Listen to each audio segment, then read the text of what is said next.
Hi, this is Rabbi Chaim Kaufman. Welcome to our 74th installment in the Torah portion of the week.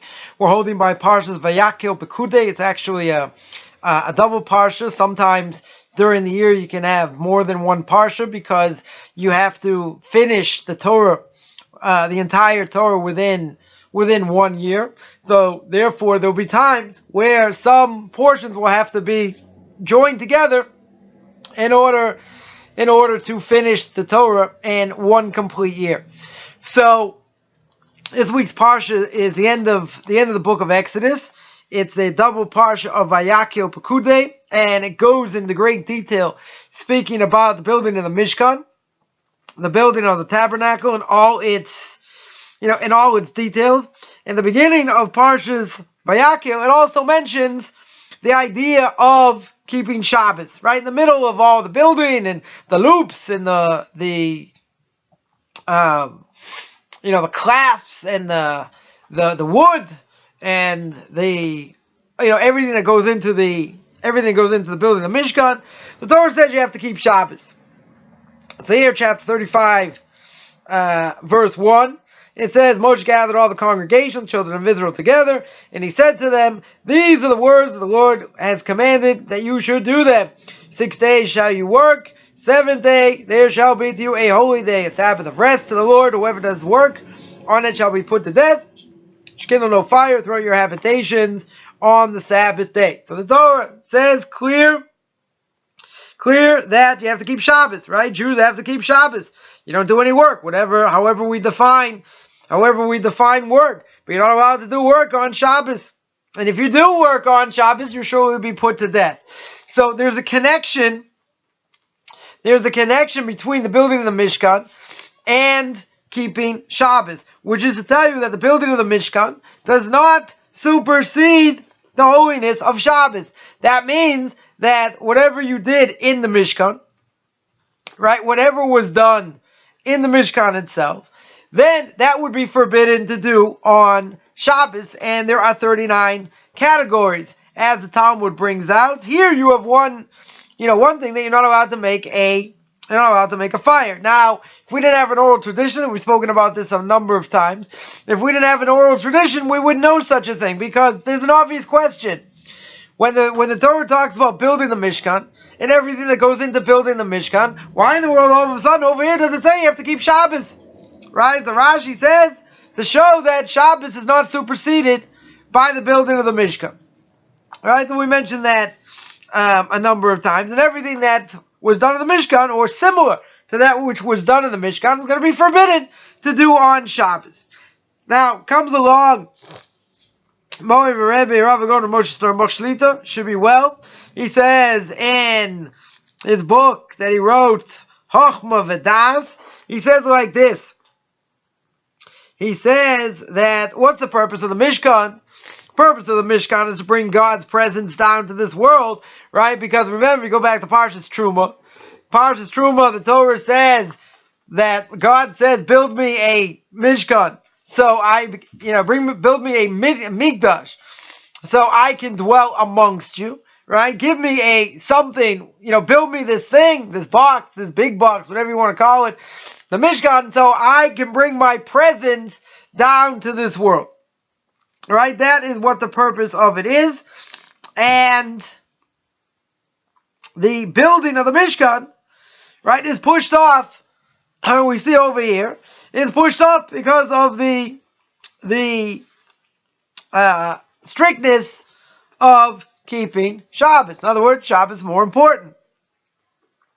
Not only that, but Rebbe says that you can go as far to say that even to save one Jew, there'd be an obligation to desecrate Shabbos for that. So it brings down the following story. It says, I remember that when I was younger, there was a Jew that was lost, right? He was living in England at the time. There was a Jew that was lost, and the Rabbanim and the rabbis there said that there's an obligation to desecrate Shabbos, right? Because a Jew's life was at stake. Because the Jew's life is at stake, and the Jew is lost, you have an obligation to go and break Shabbos. And there were hundreds of Jews, or even thousands, that traveled and desecrated Shabbos on the doubt that they might, even on a doubt that they might find them. Right? That was the importance of desecrating Shabbos for the sake of saving a Jew.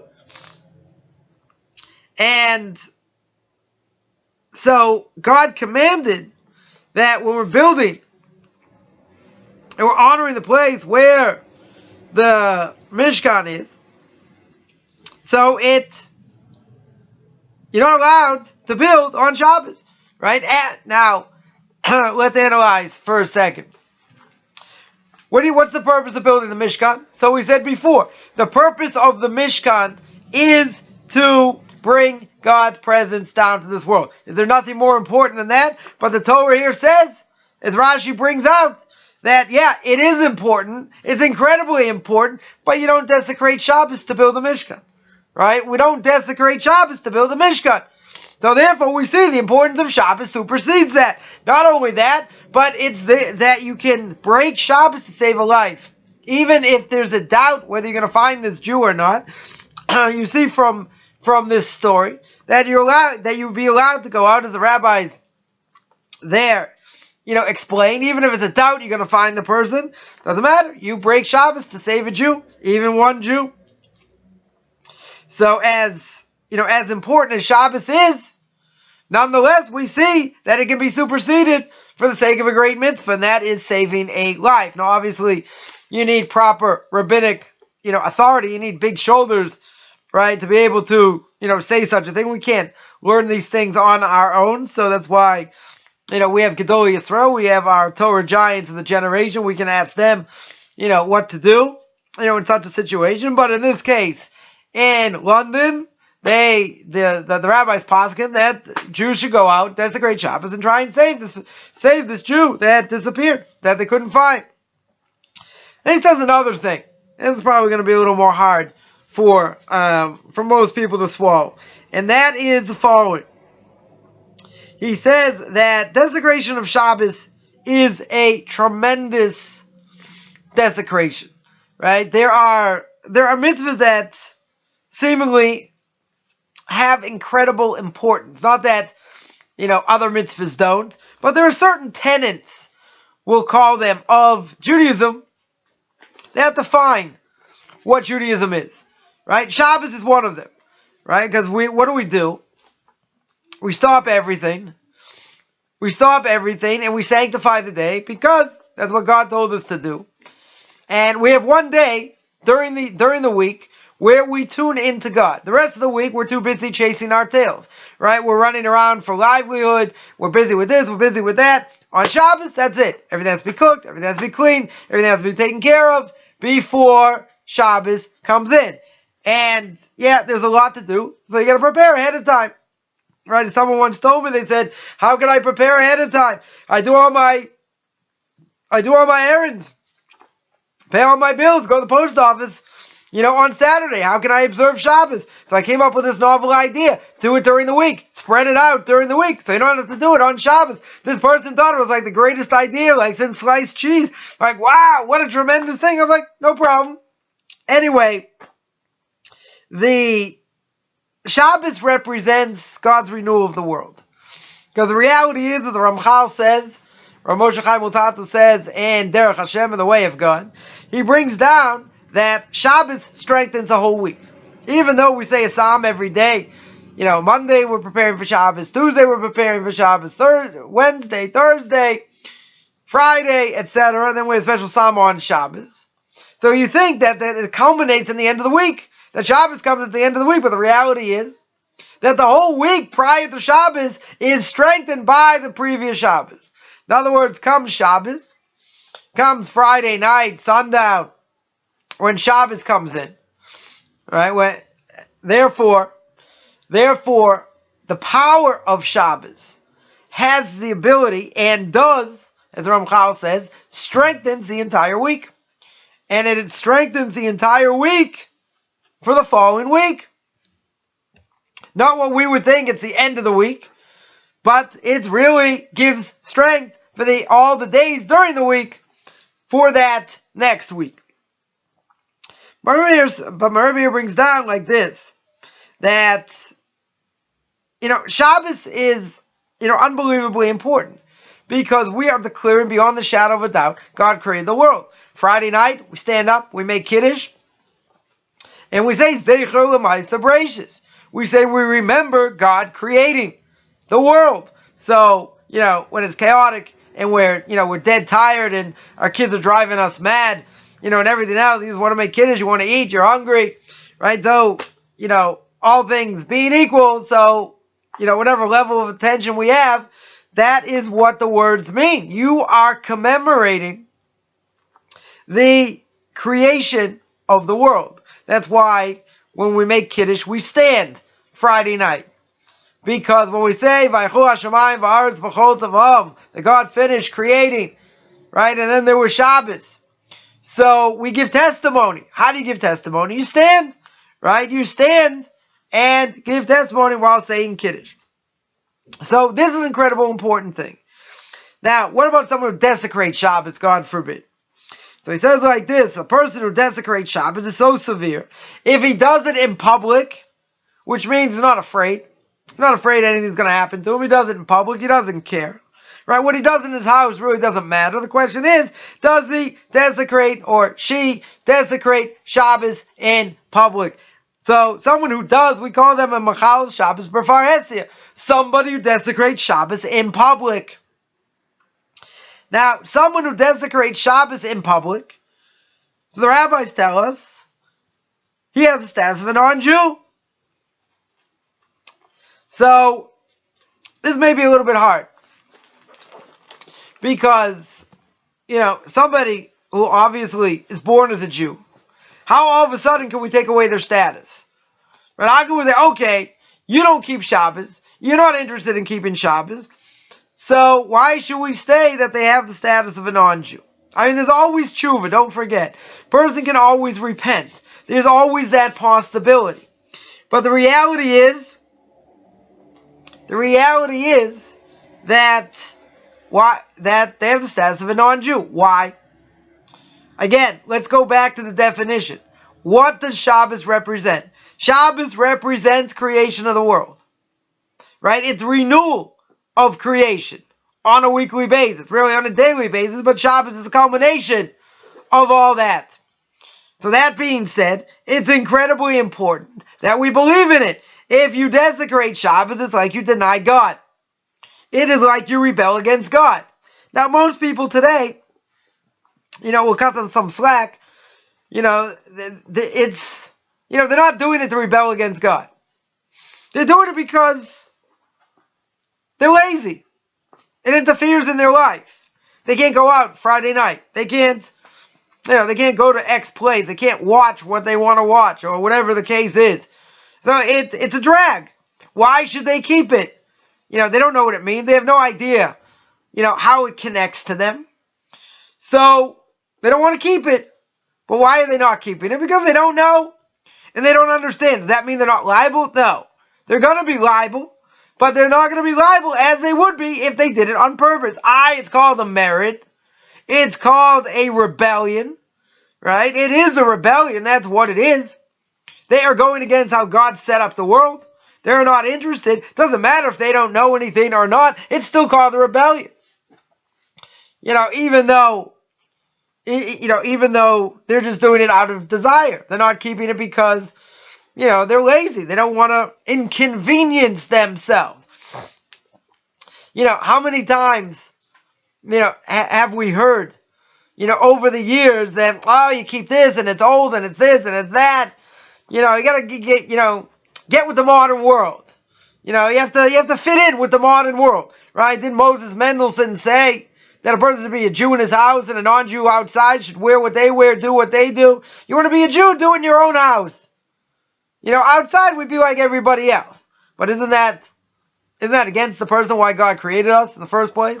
Aren't we supposed to have a connection to Him? Aren't we supposed to be proud, right? To keep what we're supposed to keep and do what we're supposed to do. Isn't it a tremendous thing to tap in one day a week? You have this thing called Shabbos, right? You have your family around. You say words of Torah. You sing. You have good food. Hopefully you have good company. right? It's a day that brings family together, right? If you didn't have that, what would happen? So, you have to set aside time to make family time, but everyone's busy. It's going here, doing this, they're working, that, whatever it is. So, come the weekend, that's like, in the secular world, it's like the opposite time you'll see family in a certain way. You won't see them, like this, because you're having 3 meals together. So, that's when we bring the family closer. And, again, you're doing it because you're sanctifying the day as God set up when He created the world. Now, somebody who denies, or doesn't, let's say better, someone who doesn't keep Shabbos, right? It doesn't matter why, right? We're not interested in philosophy, whether it's desire, whether it's philosophy, who knows what. They don't keep it. They're not interested in keeping it. They desecrate it in public. So if you desecrate it in public, you're not afraid in public, you're not afraid in private, right? You desecrate Shabbos. So a person desecrates Shabbos, you deny God, right? We mentioned that. You totally, 100% deny God and His purpose for the world. That's what you're doing. That is what you're saying. Even if you're not saying it directly, those are the vibes you're giving over. So, somebody like that, why should he have the status of a Jew? Now, this is not a personal affront. Now, people in this situation may take it personally, right? Oh, you're telling me I'm a goy? You're telling me I'm not even a Jew? There are times, now again, this won't be so popular, but there are times when a Jew may do something that takes him out of the category of being a Jew. Because the Torah says that a Jew is someone who does Ma'isa Amcha. What is Ma'isa Amcha? Good question. Ma'isa Amcha means the actions of my people. Well, what do God's people do? What should they do? Forget what they do. What should they do? They should keep the mitzvahs. All the mitzvahs that are given at Mount Sinai. Right? It's not a 1-year option to renew, a 5-year option. I feel like doing it, I don't feel like doing it. That covenant's never been broken. God said keep Shabbos. Right? 6 days. You can do whatever you want. 7th day is holy. Says it many times in the Torah. Didn't say if I feel like doing it, fine. Right? The covenant's there. You got to keep it as a Jew. Whether you like it or you don't like it. That's your obligation. You don't want to do it, there's going to be severe punishment. Severe repercussions. It's so severe that if a person got warned and there was a temple today and they got actually the category right and they say if you do this, if you light this fire on Shabbos, we're going to kill you. And he said, I don't care. And he lights the fire. That's it. You can kill him. Even though no one really got killed. Right? There are a lot of loopholes that people didn't end up getting killed. But it shows the severity. Shabbos is one of the mitzvahs that has the most severe punishment. Skila. Skila means you get stoned. You get thrown off a 3-story building on your head. If you don't die from that, take a huge rock, aim for your chest. So if the right one doesn't get you, the left one will. Like, like, that's it, you're dead. So, when a person denies the purpose of why God created the world. So let's ask very simply, what would his status be? You say, well, a Jew's a Jew. True. Right? A Jew never leaves being a Jew, but there are times like this that they can do certain things where they're not doing the action of what they're supposed to be doing. In other words, what their people are supposed to be doing. So they have a status of a non-Jew. So, what is all this? People are going to say it's offensive. The rabbis are this. They're so antiquated. They're living in the dark ages. They're claiming all these different things. What's really going on? God had a message for the world. The only people that took that message and were interested in that message were the Jewish people. All the other nations weren't interested in the Torah. They had an opportunity. They didn't want it. God came to the Jewish people. He said, you want the Torah? They said, sure. You want to know what's written in it? They said, who cares? We're not interested. We'll do it anyway. So Shabbos is so incredibly important. And, what people fail to realize is the fact that they say, does God really care? Does God really care if I rip toilet paper or not? Does God really care if I start my engine or not? Well, the Torah over here says clear as day. It says it in a few other places as well. The Torah says it's a Sabbath, a day of rest. Whoever does work on it, whatever work is, will be put to death. What more do we need to say? So, someone might say, well, maybe the Torah was kidding. Maybe they didn't really mean death. Alright, we'll go to Webster's third definition of what death means. Right? Is it spiritual death? Is it physical death? Well, all the rabbinical authorities hold that we talk about death over here, it's talking about physical death. Right? In other places, it'll say kares. They also get spiritually cut off. So two things. Right? But here it's not talking about being spiritually cut off. Here it's talking about being physically cut off, being dead. So, people miss the point. People think that Shabbos observance is all about what I can't do. I can't write. I can't take pictures. I can't use my computer. I can't cook anything, over an open fire. Whatever. All these different things. So I'm limited. Right? Where, a person is limited what they can do. So you could look at it as being tremendously limiting. That's true. Right? There are things that we can't do, but there are plenty of things we can do. Right? We have nice meals. We say words of Torah. We tune in to the spiritual. We take the physical. We take our cell phones, take our computers, shut them down. It's one day to tune into the spiritual. Right? All the other days, the world owns us. Come Shabbos, Shabbos owns us for one day. So it is pretty amazing. If you think about it, God gave us the world for us to work in the world, for us to survive in the world. In all that, the world has dominion over us. One day of the week, God says, this is for me. This is what I want you to do. And we complain. It's not what he meant. It's not what it is. It doesn't make any sense. All this. It's one day a week. Right? It's 1/7 of your, it's 10% of a person's life. Right? Observing Shabbos. 10%. You might think, well, that's a lot. But what do you do on that day? If you don't keep Shabbos, you find things to do. People will pay their bills. People will, whatever. They won't do necessarily what they do during the week. Obviously, if you don't work, if you don't work on Shabbos, you don't have that to worry about. But if you didn't tune into it, just logically speaking, what would happen? We'd burn out. The person would basically burn out because you're just going. You don't stop. You don't smell the roses.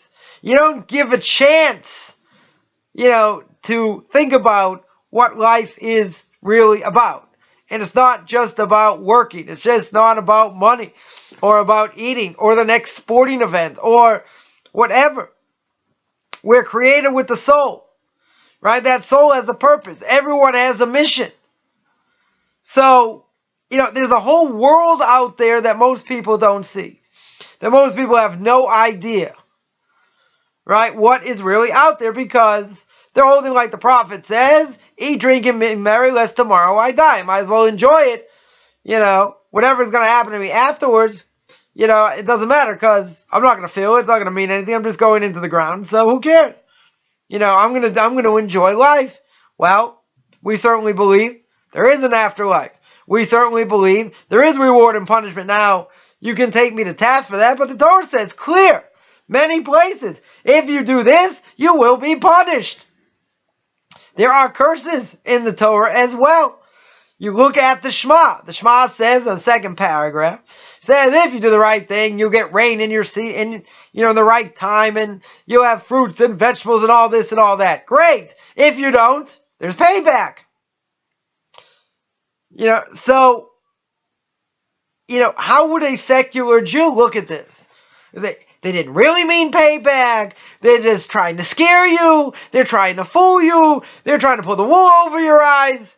Shabbos has been an integral part of the Jewish people since their creation. Right? Since God created the world, and when He gave us the Torah, He gave us the mitzvah of Shabbos.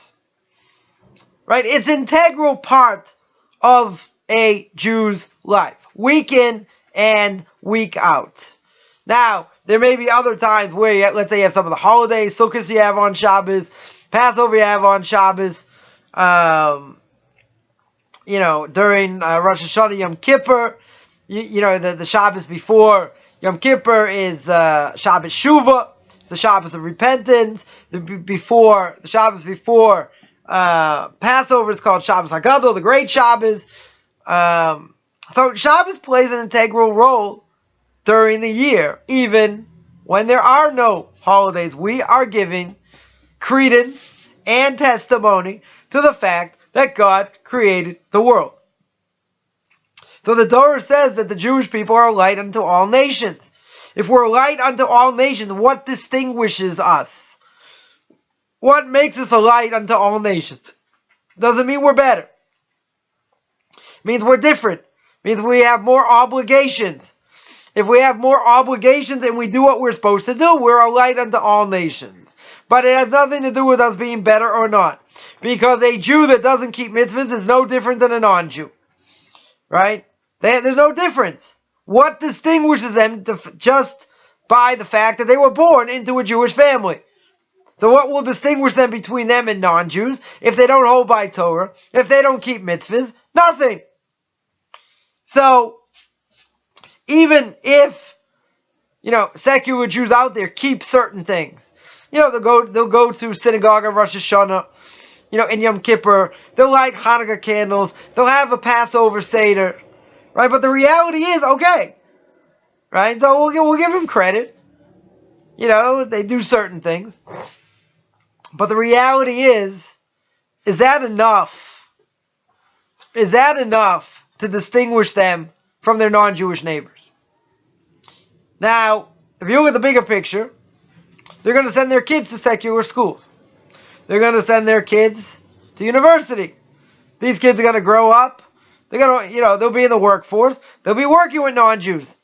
Is there any distinction if they haven't had a proper Jewish education? Is there going to be any distinction whatsoever between this Jew and their non-Jewish neighbors? Answer, they're not going to be any different. They don't look different, right? They don't dress any different. Certainly don't talk any different. And they're doing the same things as their non-Jewish neighbors. So what distinguishes them? They say, I'm a Jew. It's better to be a Jew. Why? You don't even know what it's about. Right? It's like a group to be part of. But most Jews are embarrassed about being a Jew. They'll hide their Judaism. Not interested in showing their Judaism. They're embarrassed. Right? They'll keep it up to a point, maybe. Certain things. But they don't want to stick out. They don't want to be different. But God said, I have chosen you. You have chosen me. So, for better or for worse, we are the nation that should be spreading the word of God and what He wants in the world. Hitler, Yamach Shemo, may his name be blotted out. Why do you want to kill so many Jews? He said they were the conscience of the world. Yeah, who brought absolute morality to the world? We did. So, there's a higher purpose. It's just not a group to belong to. People say, yeah, I'm Jewish, and people come out of the woodwork and say, I'm Jew, whatever. But what distinguishes them? It has nothing to do with being better. What makes them different if they don't adhere to the mitzvahs? Nothing. And the Jewish people would not have survived up until this point had they not had a guidebook. They would have disappeared. You look at all these other nations. Any nation's been taken over and been thrown into all these different nations all over the world should have disappeared. their customs most likely should have disappeared. But the Jewish people are still here. The Romans, destroyed the temple. They're gonzo. Rome today is not the same. Greeks, same thing. Babylonians, as powerful as they were in Nebuchadnezzar's time, wiped off the face of the map. And we're the only ones left standing. We've been gassed. We've been burned. There have been pogroms. It's been pretty bad. So what is the glue that has kept the Jewish people together? That's Torah. Now, how do I know that's true? How do I know that's true? Because if you look at the other so-called movements within Judaism that do not adhere to very much Torah observance, whether they should or not according to their own principles doesn't really matter. Bottom line is they don't. And because they don't, and they make a joke out of what Torah is. So let's see if that works. So they wanted to bring the Jewish people into the modern era, because up until 200 years ago, everybody was Orthodox. So they wanted to be the light, the shining light, to show, like Mendelssohn said, be a Jew in your heart and do whatever outside. Yeah, what's the result of that? Intermarriage, assimilation, disappearance. That's the end result. That's why the Reform movement today, they're mentioning mitzvah observance. Why? Because most of the congregations are not Jewish. And the conservative movement just announced we're going to include non-Jews because they're losing thousands. Thousands they're losing. So we'll be all inclusive. So let's analyze. Let's analyze for a second. Is that a good thing for Judaism or not? We'll bring in Theodore Herzl. Herzl's big idea to save the Jewish people and Jewish continuity. I don't know about Jewish continuity, but his idea was convert all the Jews to Christianity. That doesn't make any sense, does it? So, you have these other so-called movements, and their end result is disastrous. If you don't go back to the source, if you don't keep what God set us out to keep, you have free will. You can make your choice. You can break your own covenant. You can break your family's covenant. You can give them no Jewish education, a little Jewish education, a little bit more Jewish education. Bottom line is, what is the end result? What does that look like? You know what it looks like? 70% intermarriage, rapid assimilation, leave your Hebrew name at the door, it's game over. It's finished. Go look and see. It's a travesty of a mockery of a sham. The Jewish people are only the Jewish people because of the Torah. They are inseparable. You can't have a Jewish people without the Torah. It doesn't work. Right? That's it. It doesn't work. So, Shabbos, back to Shabbos. Shabbos being, one of the most important mitzvahs that we do, and that we keep. So someone desecrates it in public. What distinguishes a Jew from a non-Jew? So we said, Torah, mitzvah observance. But if they desecrate Shabbos in public, on purpose, they don't care, they're not interested, it doesn't matter, even though they don't know anything, it's irrelevant. They're called desecrators of Shabbos in public. So with that, they don't distinguish themselves between themselves and non-Jews. They're no different. Shabbos means nothing to them. So why, again, you can throw tomatoes at the screen all you want. Why does that make them Jews? You deny a major tenet of Judaism, which every Jew has to believe and has to keep. If you don't keep it, you forfeit it. But I'm a Jew in my heart. Who cares what you think in your heart? Who cares how much gefilte fish, and potato pancakes and latkes that you eat? Doesn't matter. It's what we do. Right? It's about action. And can people who keep Shabbos do other things that are wrong? 100%. Right? We're not saying anyone who keeps Shabbos, they're perfect. And people say, well, I don't do this, but other people do that, so I'm pretty good. We're not saying we're perfect by any stretch. we're analyzing a fundamental question. And the fundamental question is, what's my status? What is the status? Should it change? Should it not change? Doesn't matter. So some people might say, what are you arguing about? What are you wasting your time on this video? Or why should I waste my time watching this? Because you're saying that, well, if you don't keep Shabbos, you're not a Jew. Well, that's what it sounds like, doesn't it? So then we'll ask the question, what makes a person a Jew? So there was a gathering in Berlin over 100 years ago, and they were trying to define, what a Jew was. Some said it's a culture, some said it's a history, some say it's this, it's that. An old Polish Jew walks in, he says, you know what a Jew is? He said, a Yid is a Yid, right? A Jew is a Jew. Can't define him, right? Maybe you can say what he's not, but it's very hard to define what he is. But let's not get lost in the question, right? And this may be a scary realization, for some people, because who wants to hear they're not a Jew, right? They'll think, it's degrading, you're looking down, So, this has nothing to do with what I think, This is what the Torah says. You say, that's the interpretation. If the Torah says you're obligated for the death penalty, what does that mean? You can pause and think, what does that mean? They're only kidding. Only for that generation.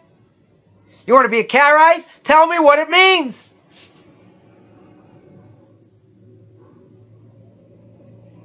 This is pretty harsh.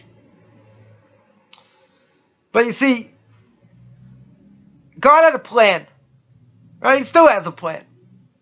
When he created the world, he wanted someone to take his banner. He wanted someone to take the flag and run with it. Problem was, nobody wanted it except the Jews. So, if God gave the Torah to the Jewish people, which we are the only ones that claim he gave in front of 600,000 men between the ages 20 and 60, not including women and children.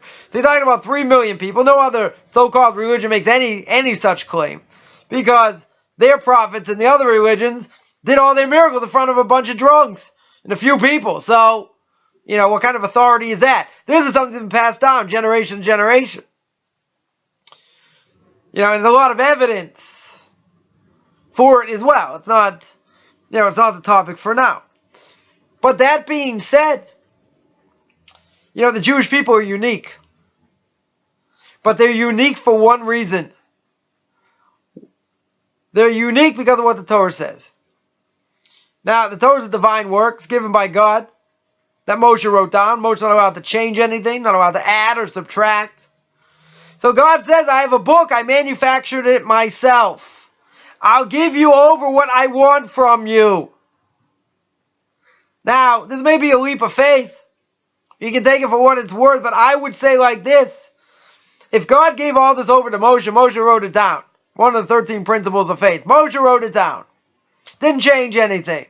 Don't you think, if God is infinite, and he created the world, and he knows what's best for man and how we set up the world, don't you think he knows what he's doing? So you can say, wow, there are a lot of questions, a lot of problems, look at the world's all messed up. Yeah, we messed it up. It's not God's fault. He put all these things into existence. And we're the ones messing it up. We have free will. Choose to do good or bad. It's not his fault. He gave us free will. He wanted to give us free will. Otherwise we'd be robots. We're no different than animals. So I would venture to say God knows what he's doing. Even if I don't really understand, some of it. And what goes on in the world. That doesn't matter. That doesn't negate the fact that he created the world with a purpose. And he wants us to draw close, and that's the purpose of the Mishkan. We built the Mishkan to bring him in. However that works. Kabbalistically. You take an omnipresent being and stick him in a box, right? That's a little bit hard to fathom. Okay. We'll leave that out for now. But he brought us into this world in order to draw close to him. That is the purpose. Each person has their own mission and how, and whatever they're supposed to do. But our goal is to draw close to Him, each person. So you say, how are you supposed to do that? Well, God gave us the book of instructions. Now, there are different ways a person can come to it within the boundaries, not veering off and going way off. There are different ways to come to it. But you see, 98% of what we do, what everybody does, has to be the same. There will be different customs here and there, between Sephardic and Hasidic and Ashkenazim. There will be, some different customs, but 98%, 99% is all the same. So you come to it, you want to sing and dance a little more, you want to be straight and learn all the time, whatever. There are different ways. One does not negate the other. We're not changing anything. We're in the same boundaries. Only question is, what happens when you go outside those boundaries? Okay, that's not Torah anymore. That's Torah made in my own image. And that is certainly not good. It's never been good. See that throughout history. So what we want, or what God wants, say it better, what God wants is for us to tap in. But we have to know how to tap in. So someone may say, well, how do I know it's right? Why should I think this is right more than anything else? It's a good question. If you want to look at just within Judaism, you want to say the Orthodox are 10%, they're certainly not the majority. The majority are secular Jews. That's true. Right? I can't argue with that. But statistically speaking, there's going to be a major upheaval.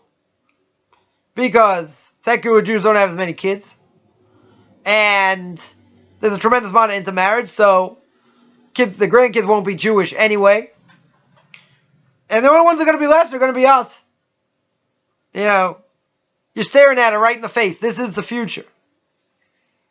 There's nothing else that's the future. It's dead. And if it hasn't been buried yet, it's on the way. Right? It's just a body. It's a body waiting for burial. That is the reality. Synagogues left and right, they're dying, they're fading. And it's not about, younger people with a vision.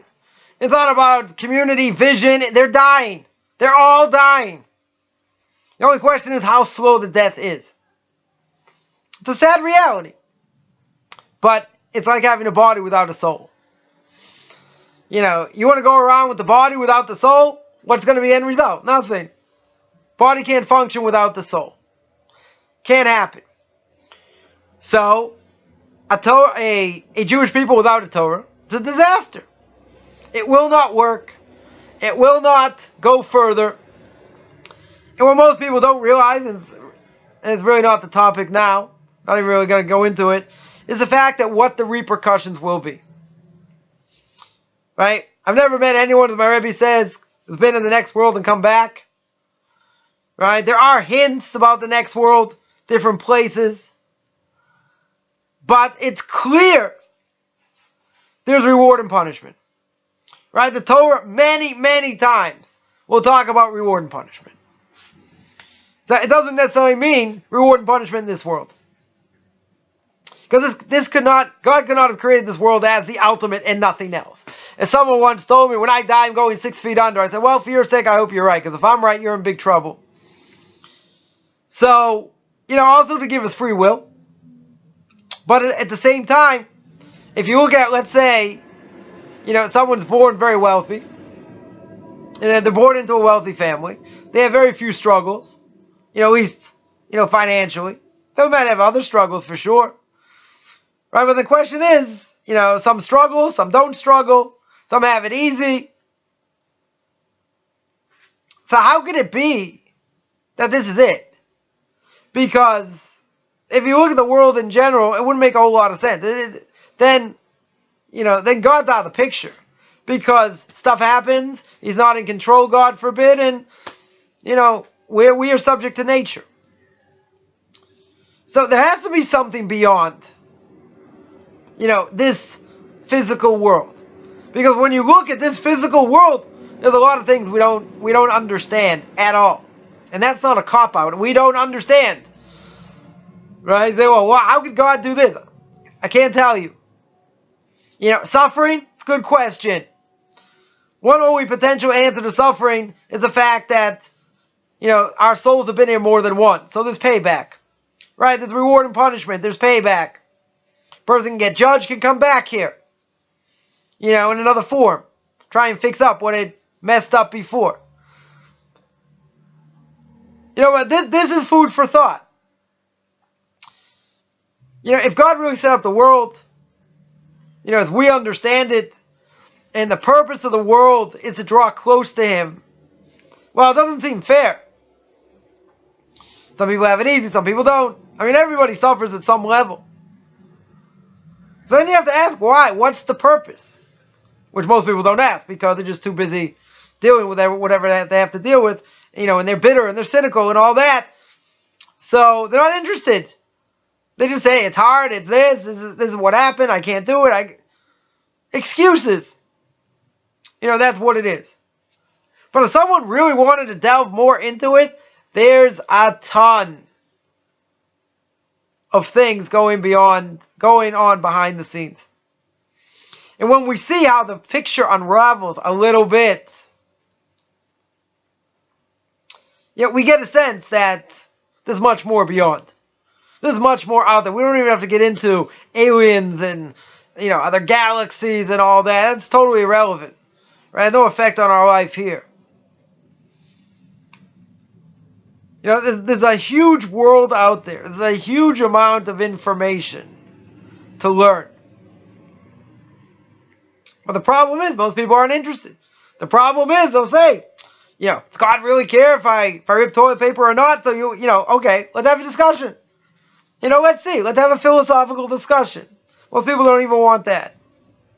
They want an excuse why I don't have to do anything. And they'll make up any excuse not to do it. Okay, that's their choice. But remember, the end result is going to be, there is reward and punishment. Yesh din v'yesh dayan. There's judgment, and there is a judge. Though you're making that up. Torah says clear. Read it from beginning to end. Right? From the beginning of Genesis to the end of the book of Deuteronomy, and tell me if you don't come to that conclusion. That God runs the world, God's in charge, God punishes people. We're not in God's brain. We don't know how everything works, how everything's calculated. Right? Like God says to Moshe, no one can see my face and live. See my face means you can't see right now what's going on. It's like trying to look into the sun. Can't do it. You can only see things maybe in hindsight. But make no mistake, if we don't observe major tenets, of Judaism, Shabbos, Kashrus, belief in God, that He has the ability to reward and punish. So a person denies all that, or they don't care, they don't think about it, they're apathetic, whatever it is, does that in fact still make them a Jew? According to the Rambam, you don't hold of the 13 principles of faith, you lose your status as a Jew. Belief in the Messiah, belief in resurrection of the dead, these are major Jewish concepts. If a person wants to convert, they have to believe that also. So the status of a Jew can be lost. Doesn't mean he can't come back. Doesn't mean he can't do tshuva. But they're not living forever as a Jew. They could be cut off. You went to marry, you're cut off. You're finished. Your spiritual side is finished.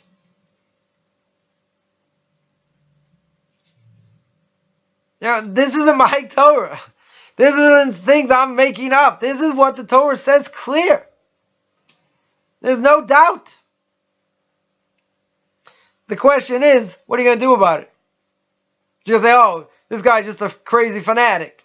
Right? I'm going to write on his YouTube page and trash him. Bring me sources. Show me where it's wrong. Show me where the Torah doesn't say that. And there's no reward and punishment, God forbid. And there's no resurrection.